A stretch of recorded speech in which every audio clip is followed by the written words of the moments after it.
2 minutes en temps universel, mesdames et messieurs, vous êtes toujours à l'écoute de votre émission chrétienne, hein? Christ, ma passion, et c'est tous les jeudis et 13h30, 15 avec Mess Meilleur, l'enfant béni de Dieu. L'homme de Dieu, vous avez maintenant la parole. Bon, voilà, tout à fait, nous sommes en train de décortiquer le thème, le regard de la foi. Oui. En réalité, la foi est un mobile, je dirais une bénédiction que Dieu a placée dans la vie. Comme la Bible dit, Dieu a réparti à chacun de nous une mesure de foi. Et la même Bible atteste que, parce que ceux qui ont été avant nous, nos prédécesseurs, qui ont fait chemin en route avec Dieu, alors pour avoir possédé la foi, ils ont obtenu le témoignage aux yeux de Dieu qu'ils étaient agréables à lui, mais ils ont fait des exploits avec Dieu. Oui. Pourquoi nous aussi aujourd'hui, alors avec la même foi, du même prix, de la même valeur, je veux dire, et surtout, alors avec nos réalités, oui. Et ayant donc le témoignage de l'effet de leur foi, et ensuite, le témoignage de notre foi à ce temps-là, pourquoi notre foi faiblisse, c'est ce que nous voulons vraiment bien comprendre. Que c'est une bénédiction, un mobile que Dieu a placé à l'homme et qui est au-dedans de nous et qui nous permet de pouvoir affronter toutes les réalités. Nous voyons certains qui appellent au téléphone, à la radio pour qu'on intervienne dans leur vie, mais ils ne comprennent pas pourquoi Dieu envoie les problèmes et quel est le but que Dieu vise en permettant qu'il y ait des situations que nous traversons. C'est ce que nous voulons voir. Alors, certainement la foi. Voilà, tout à fait. Parce que si on ne comprend pas ça... Le degré de la foi. Voilà, si on ne comprend pas certain nombre de choses, c'est clair qu'on va demander aux hommes de Dieu de prier, on va l'appeler encore le jeudi prochain, les gens prient, ils ne feront que prier, il n'y a aucun changement. Alors que le changement ne peut venir que par rapport au regard que nous avons déjà des problèmes que Dieu permet dans nos vies. Que ce soit un problème de sorcellerie ou quoi que ce soit, il y a des situations que Dieu permet pour que et c'est par le regard qu'on a des problèmes qui changent aussi tous ce qu'on appelle problèmes. Mais que pour Dieu, ce n'est pas des problèmes, c'est des épreuves. Oui, ce sont les épreuves. Donc je vais lire quand même 2 passages bibliques pour appuyer ce que nous voulons dire. Et puis le premier, c'est tiré du livre d'Ésaïe au chapitre 8, verset 11, jusqu'au verset 16, je lis rapidement. Ainsi m'a parlé l'Éternel quand sa main me saisit, et qui m'a averti de ne pas marcher dans la voie de ce peuple. N'appelez pas conjuration tout ce que ce peuple appelle conjuration. Ne craignez pas ce qu'il craint, et ne soyez pas effrayés. C'est l'Éternel des armées que vous devez sanctifier. C'est lui que vous devez craindre et redouter. Il sera un sanctuaire, mais aussi une pierre d'achoppement, un rocher de scandale pour les 2 maisons d'Israël, un filet et un piège pour les habitants de Jérusalem. Plusieurs trébucheront, ils tomberont et se briseront, ils seront lancés pris. En venant cet oracle, c'est cette révélation parmi mes disciples. Voilà la première lecture. La seconde, c'est tiré dans le livre de Pierre, la première épître de Pierre. Voilà, au chapitre 1, à partir du verset 3. Béni soit Dieu le Père de notre Seigneur Jésus-Christ, qui selon sa grande miséricorde, nous a régénérés pour une espérance vivante, par la résurrection de Jésus-Christ d'entre les morts, pour un héritage qui ne peut ni se corrompre, ni souiller, ni flétrir, lequel vous est réservé dans les cieux. À vous qui, par la puissance de Dieu, êtes gardés par la foi, pour le salut prêt à être révélé dans les derniers temps. C'est là ce qui fait votre joie. Quoique maintenant, puisqu'il faut, vous soyez attristés pour un peu de temps par diverses épreuves. Voilà comment Pierre parle. Afin que l'épreuve de votre foi, plus précieuse que l'or périssable, qui cependant est éprouvé par le feu, est pour l'histoire, la louange, la gloire et l'honneur lorsque Jésus-Christ apparaîtra. Alors, des 2 passages, nous voyons quelque chose de commun. C'est quoi? C'est que à Ésaïe, Dieu lui dit, lorsque Dieu l'a saisi, l'a appelé, il lui dit qu'il faut que tu changes ta façon de voir les choses. Tu as été choisi au milieu d'un peuple qui a une façon de voir, qui appelle conjuration complot, c'est que, alors il voit comme un complot. et qui craint ce qui ne devait pas craindre. Mais toi, parce que tu dois marcher avec moi, ta façon de voir les choses doit changer. Oui. N'appelle plus complot ce qu'ils appellent complot et ne crains plus ce que ce peuple craint.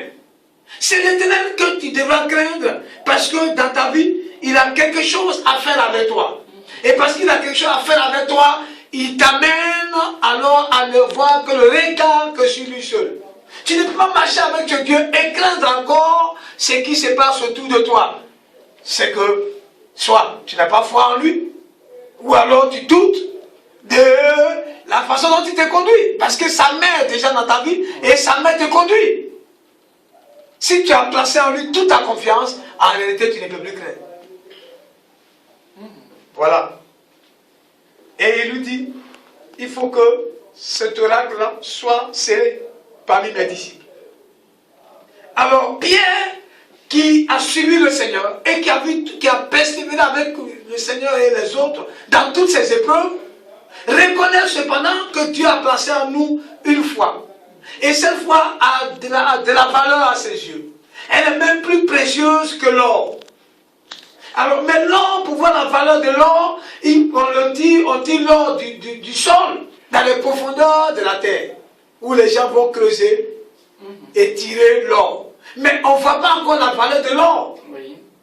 La valeur de l'or ne peut être alors observée que lorsque on jette cet or-là dans le feu, pour épurer cet or-là. C'est-à-dire enlever tout ce qui était le sable et toute la terre qui couvrait l'or là. Il faut alors donc jeter cela au feu et du feu l'or sort et en ce moment-là on voit sa vraie valeur. Il dit très bien, il compare donc la foi que Dieu a placée en nous comme étant de l'or et qui a de la valeur aux yeux de Dieu et même qui doit avoir la même valeur à nos yeux parce que c'est avec la foi qu'on peut affronter toutes les réalités, toutes les difficultés, les situations qui nous arrivent et même triompher pour qu'un jour nous soyons devant Dieu pour lui dire Seigneur, tu m'avais donné cette foi, j'ai alors manifesté cette foi, alors par la foi j'ai triomphé et je me présente devant toi pour avoir triomphé et pour que je rentre en position de l'héritage ou de la récompense qui s'attache à cette foi que j'ai pu exprimer face aux difficultés, aux réalités, aux épreuves et même au péché et au monde. Alors, voilà donc quelque chose que Dieu a déposé en nous, qui a autant de valeur que même l'or ou même l'argent. Mais combien sont ceux qui, avec la foi, ont notre regard de situation que Dieu permet dans leur vie? C'est cela, ce que nous voulons, surtout qu'ils comprennent, parce que ce temps-là est un temps de difficulté, est un temps où on nous a dit que ce serait un temps périlleux, un temps où les hommes ne seront que penser ni que faire devant les situations si difficiles qui leur surviendront. On dit même les temps seront si difficiles. Wow. Alors, quel est le regard que la foi doit avoir? Oui. Si on l'a défini, on a défini la foi comme étant une ferme assurance. Oui. C'est-à-dire que ça commence par l'espoir. Et ensuite, à l'espoir, il faut ajouter une assurance. Oui. Et à l'assurance, il faut savoir que ça va être texté. Oui. Ça va être éprouvé. Oui. Pour voir la solidité de cette assurance. Si l'assurance, elle est solide, elle tient, malgré les situations qui semblent te donner le contraire, oui. Alors Dieu qualifie ça comme une foi. Oui. Et là, il y a une récompense. C'est-à-dire qu'il y a une solution qui s'attache à... Et c'est pourquoi, allant plus loin, il nous disait comme ça, que votre foi soit audacieuse. Tout à fait. Inébranlable. C'est ça. Et quel que soit les Donc, quand on parle d'inébranlable, c'est-à-dire qu'il y a des épreuves, des choses qui viendront tester la solidité, ou alors la véracité, ou si tu veux... la teneur de cette foi. Oui. Voilà, donc on a défini. Oui, 04 84 15 à 01, chers auditeurs, vous pouvez appeler pour savoir certaines choses, pour poser des questions sur le thème qui est en train d'être développé en ce moment, le regard de la foi. Alors, dans le regard de la foi, oui. On a parfois l'impression que dans notre génération, oui. Notre génération croit actuellement, la génération bien sûr au service de Dieu, oui. pensent que nous vivons plus de problèmes que ceux qui ont été avant nous. Voilà, c'est comme ça le monde. Ah bon? Quand on vient à un temps, oui. et qu'on marche avec eux, on a l'impression que nous vivons plus de problèmes que ceux qui ont été avant nous. Oui. Alors qu'ils avaient des problèmes de leur temps. Oui. Et auxquels leur foi était confrontée. Donc nous aussi, on a les problèmes de notre temps. Oui, on a des problèmes de notre temps. Chacun Mais on a ses l'impression que nous vivons plus de problèmes qu'eux. Alors que leur foi était confrontée aux problèmes de leur temps. Oui. Voilà, et de même problème. Oui. La Bible dit qu'il n'y a rien de nouveau sur cette terre. Ce qui a été, c'est ce que Dieu l'amène. Oui. Voilà. Il faut que les chrétiens que nous sommes, parce que la plupart, tu vas voir, c'est le milieu chrétien qui sont les plus déprimés. Ceux qui appellent la plupart, ce sont la plupart des chrétiens. Mais qui sont la plupart, enfin, qui se sentent vraiment laissés, abandonnés. Pourtant, ils ont quelque chose en eux. Une force. Et donc, on veut compter seulement que sur des pasteurs, les prières des pasteurs, en 2 minutes, en 3 secondes. Mais et puis, on pense que... Voilà. Il y a certaines personnes même qui ne croient pas même à ces prières-là. Hein, parce que dans la même émission, il peut appeler 2 ou 3 fois. Voilà, vous voyez. Oui, il faut prier. Mais ce sont des chrétiens. Le pasteur va prier. Ce sont des chrétiens. Il faut prier encore. Pour le vous même voyez. sujet. C'est-à-dire que... Il faut croire. Parce qu'on ne sait plus vraiment, véritablement, ce qui est en nous. On ne se connaît même pas d'abord. Oui. En tant que chrétien, d'abord créer un homme créé à l'image de Dieu, qui il est. Et maintenant devenir chrétien, qui il est. Étant chrétien, que veut dire chrétien? Petit Christ. Voilà, celui en qui Christ habite. Oui. Alors Christ n'a jamais été ébranlé par quoi que ce soit. Il n'a jamais été ébranlé, même lorsqu'il devait aller à la mort. Il face à la mort, il savait que la mort venait avec tout son corollaire, mais il est resté faible. Il a été plusieurs fois tenté par le diable. Il ne s'est jamais succombé à la tentation. Voilà, et c'est lui qui nous habite par le Saint-Esprit. Mais comment nous sommes beaucoup plus ébranlés, même les païens même sont faibles. Oui, tu vois, dans leur espérance, bien que ce n'est pas une fois, parce qu'elle n'est pas, elle n'est pas enracinée ou alors posée sur Dieu. Oui. Voilà. Mais eux-mêmes, ils ne sont pas ébranlés. Quand ils font une chose, ils croient. Ils y croient et ils réussissent. Même nous qui avons Dieu, qui avons donc la Bible, on a tout. Oui. La prière, la foi. C'est nous qui déprimons. Et puis, vraiment, c'est désolant. Oui, 04 84 15 à 01, mesdames et messieurs, si vous voulez savoir beaucoup de choses, c'est le moment. 04 84 15 à 01, posez des questions si vous en avez. Alors, rapidement, oui. Donc, il faut dire que eux qui nous ont précédés, oui. Et dont les Écritures rendent témoignage, ils avaient le problème de leur foi. Ils ont été beaucoup éprouvés. Ils ont été durement éprouvés. Dans leur situation. Oui, c'est clair. La période. Donc, mais alors, si les mêmes problèmes auxquels ils étaient confrontés, oui. Alors, enfin, auxquels nous sommes confrontés, étaient les mêmes problèmes dont ils étaient confrontés, il faut donc se poser la question, qu'est-ce qui a fait le succès de ces gens-là? Oui. Et le secret de leur succès, oui. C'est parce que le regard de leur foi était différent. Il faut que nous changeons alors notre façon de voir les choses, oui. D'appréhender les choses, notre façon de parler, de se comporter face aux problèmes, enfin, de ce qui nous arrive, que nous appelons problème. Oui. Même si les problèmes ont une taille d'une montagne, une chaîne. Voilà, devant nous, c'est notre façon de voir, c'est tout. Leur regard par rapport face à tout ce qu'ils voyaient, c'est ce qui a fait la différence. D'accord. Ils avaient la même foi. Oui, c'est-à-dire il faut être toujours optimiste. Bon, positif. Optimiste, ce n'est pas... Bon, ok, il y a ça. Il y a le problème, il faut être optimiste. Oui, il y en a qui sont... Oui, il faut parler dans le micro. Il y en a qui te diront, j'ai été optimiste, mais bon, voilà.